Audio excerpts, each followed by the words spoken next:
بسم اللہ الرحمن الرحیم۔ السلام علیکم ورحمۃ اللہ وبرکاتہ۔ مثنوی مولانا روم کے ایمان افروز واقعات کی کتاب سے آج جو ہم واقعہ پڑھ رہے ہیں وہ ہے مجنوں کا لیلا کی گلی کے کتے کو پیار کرنے کا واقعہ۔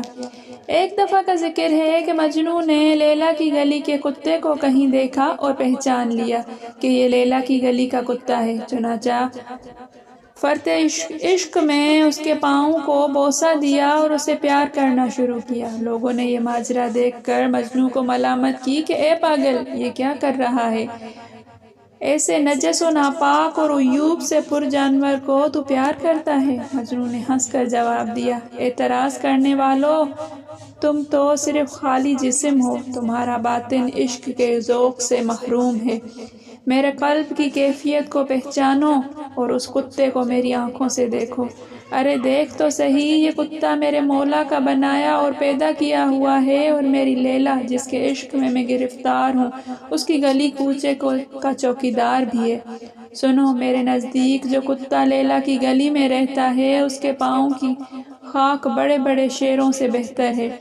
مجنوں نے اعتراض کرنے والوں کے سامنے مزید کھل کر اپنا موقف پیش کیا کہ وہ کتا جو لیلا کی گلی میں رہتا ہے اس کی قیمت میری نگاہ میں اس قدر ہے کہ میں شیروں کے عوض بھی اس کے ایک بال کو نہیں دے سکتا ہوں۔ اور سنو، بہت سے شیر لیلا کی گلی کے کتے کے غلام ہو گئے ہیں، اور چونکہ یہ راز زبان سے ظاہر نہیں کیا جا سکتا اس لیے میں خاموش ہوتا ہوں اور السلام علیکم کہتا ہوں۔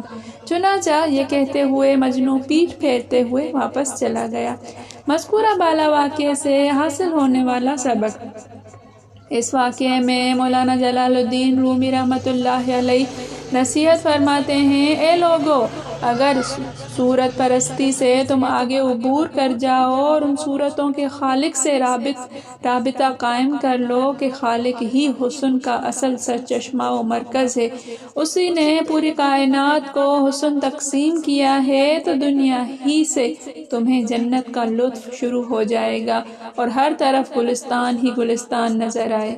اس حکایت میں یہ سبق موجود ہے کہ لیلا کی محبت میں مجنوں کی تو یہ عقل و ادب ہو کہ محبوب کی گلی کا کتا بھی پیارا معلوم ہو، اور مولا کے عاشقوں کو مکہ شریف اور مدینہ شریف کے شہر والوں سے محبت نہ ہو، اور حج سے واپس آ کر ان حضرات کی شکایات اور اعتراضات اور وہاں کی تکلیفوں کا ذکر ہوتا ہے۔ ایسے لوگوں کے بارے میں تو اندیشہ ہوتا ہے کہ ان کا حج بھی قبول نہیں